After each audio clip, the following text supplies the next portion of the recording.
बिस्मिल्लाहिर्रहमानिर्रहीम। आज के इस लेक्चर में हम लोग चैप्टर नंबर 2 के न्यूमेरिकल्स को डिस्कस करेंगे। Numerical number 2.6, a wagon is moving on the road with the velocity of 54 kilometre per our. एक वैगन है जो कि रोड पे मूव कर रही है और उसकी वेलोसिटी 54 किलोमीटर पर आवर है। ब्रेक्स आर अप्लाइड सडनली, और एकदम से ब्रेक्स लगा दी गई।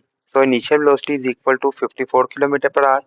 इसे हम लोग मीटर पर सेकंड में कन्वर्ट कर लेंगे 1000 से मल्टीप्लाई और 3600 से डिवाइड करके। तो initial velocity is equal to 15 meter पर second. The wagon cover the distance of 25 meter before stopping. Stop होने से पहले उसने 25 मीटर का डिस्टेंस कवर किया। तो s is equal to 25 metre and vf is equal to 0। Determine the acceleration of the wagon. We have to determine a। so a is equal to question mark. Now by using third equation of motion, 2as is equal to vf square minus vi square। यहाँ से हम लोग a को separate कर लेंगे। so a is equal to vf square minus vi square divided by 2s। by putting values in above formula, a is equal to vf की value है हमारे पास 0, तो 0 का स्क्वायर माइनस vi की वैल्यू 15 थी, 15 का स्क्वायर 2 मल्टीप्लाई बाय s की value 25 थी, वो पुट कर दी। जब ये सारी वैल्यूज को पुट करके स्क्वायर ओपन करके हम लोग इसे सिंप्लीफाई करेंगे तो acceleration is equal to minus 4.5 metre per second square. यहाँ नेगेटिव साइन हमारे पास एक्सेलरेशन की डायरेक्शन को रिप्रेजेंट कर रहा होगा, जो कि नेगेटिव मतलब ऑपोजिट होगी। Numerical number 2.7, A stone is dropped from the height of 45 metre. एक स्टोन जो कि किसी हाइट से ड्रॉप किया गया, वो हाइट है 45 मीटर।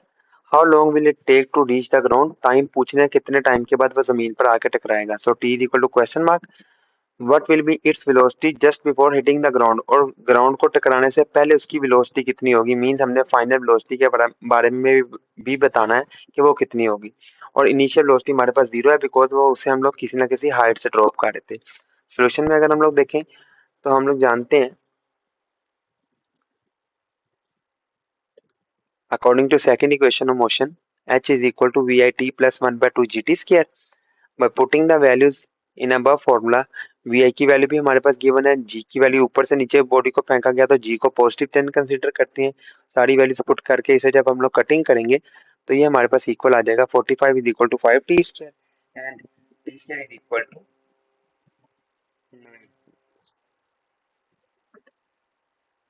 हमने टी फाइंड करना था तो दोनों साइड में हम लोग स्क्वायर कर लेंगे, स्क्वायर रूट कर लेंगे।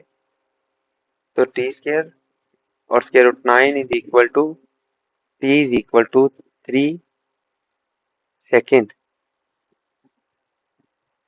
तो ये हमारे पास टाइम निकल आया। Now we find final velocity vf by using first equation of motion। vf is equal to vi plus gt।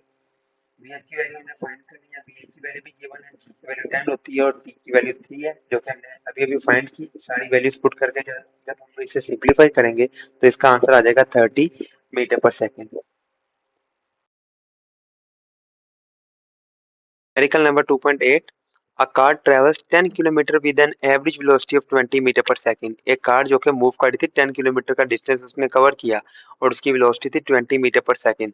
Then it travel in the same direction through a diversion at an average velocity of 4 metre पर second. अब जो first journey, इसमें two parts है हमारे पास numerical के। इसमें जो first part है ना, मतलब जितने कार ने पहले डिस्टेंस ट्रेवल किया उसे हम लोग बोल देते हैं जर्नी ऑफ फर्स्ट पार्ट। तो इसके अंदर हमारे पास जो डिस्टेंस था वो था 10 किलोमीटर, जिसे मीटर में कन्वर्ट कर लेंगे। 10 को 1000 से मल्टीप्लाई किया तो 10,000 मीटर बन जाएगा। और इसमें जो उसने वेलोसिटी थी वो हमारे पास थी 20 मीटर पर सेकंड, जो कि गिवन है, उसे हमने v1 से रिप्रेजेंट कर लिया। और अगर सेकंड पार्ट में देखें, मतलब बी वाले हिस्से में इसने कितनी जर्नी की, उन्होंने बोला travel in the same direction through a diversion at an average velocity of 4 metre पर सेकंड फॉर नेक्स्ट 0.8 किलोमीटर। तो उसने जो नेक्स्ट डिस्टेंस कवर किया, मतलब फर्दर जो डिस्टेंस कवर कर रही है कार, वो था 0.8 किलोमीटर।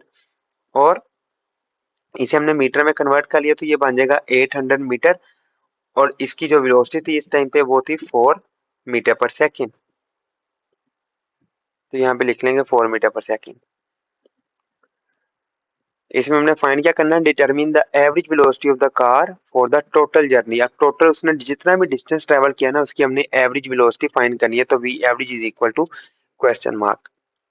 अगर हम लोग इसके सोल्यूशन की तरफ चलें तो सोल्यूशन में अब हमने जो डिस्टेंस है टोटल डिस्टेंस भी निकालना है और टोटल टाइम भी निकालना है, लेकिन पहले टाइम गिवन नहीं है तो दोनों पार्ट्स के लिए अलग अलग टाइम फाइंड कर लेंगे। For both the parts we have to find the time. So for part A, as we know that s is equal to vt, तो s1 is equal to v1t लिख लिया। यहाँ से t को separate करेंगे तो और बाकी वैल्यूज s1 और v1 की वैल्यूज इसमें पुट करके जब इसे सोल्व करेंगे तो t का आंसर हमारे पास आ जाएगा 500 सेकेंड। सिमिलरली हम लोग बी पार्ट के लिए भी टी फाइंड करेंगे, तो बी पार्ट के लिए T is equal to S two over V two लिख लेंगे। एस टू की वैल्यू भी पुट कर दी हम इसमें और वी टू की वैल्यू भी पुट कर दी। जब इन्हें सोल्व करेंगे तो टी का आंसर आ जाएगा 200 सेकेंड। अब फर्स्ट जर्नी के लिए उसे टाइम लगा 500 सेकेंड और सेकंड जर्नी के लिए उसे टाइम लगा 200 सेकेंड। अब हम लोग इसमें से फाइंड करेंगे कि जितना भी टोटल डिस्टेंस या एवरेज वेलोसिटी जो भी कार की है वो कितनी है। अगर एवरेज वेलोसिटी फाइंड करनी है तो हमारे पास टोटल डिस्टेंस भी होना चाहिए और टोटल टाइम भी होना चाहिए। टोटल डिस्टेंस फाइंड करने के लिए हम लोग दोनों डिस्टेंसेस को ऐड कर लेंगे और टोटल टाइम फाइंड करने के लिए हम लोग दोनों टाइम्स को ऐड कर लेंगे। तो पहले total time is equal to, एक टाइम था हमारे पास 500 सेकेंड और एक टाइम था 200 सेकेंड, इसे हम लोग टी प्राइम से रिप्रेजेंट कर लेते हैं। तो दोनों टाइम्स को ऐड अप कर लेंगे तो 500 प्लस 200, दोनों को ऐड अप करेंगे तो इसका आंसर आ जाएगा 700 सेकेंड। फर्दर अब हमने टोटल डिस्टेंस फाइंड करना है जो कि हमें गिवन था, क्वेश्चन की स्टेटमेंट के अंदर भी दिया हुआ था। टोटल डिस्टेंस के लिए हम लोग S1 और S2 को दोनों को ऐड कर देंगे। S1 की वैल्यू थी हमारे पास 10,000 और S2 की वैल्यू थी 800, दोनों को ऐड किया तो 10,800 मीटर ये टोटल डिस्टेंस निकल आएगा। अब हम लोगों ने एवरेज वेलोसिटी फाइंड करनी है, तो जब एवरेज वेलोसिटी फाइंड करनी हो टोटल डिस्टेंस को टोटल टाइम से डिवाइड करते हैं।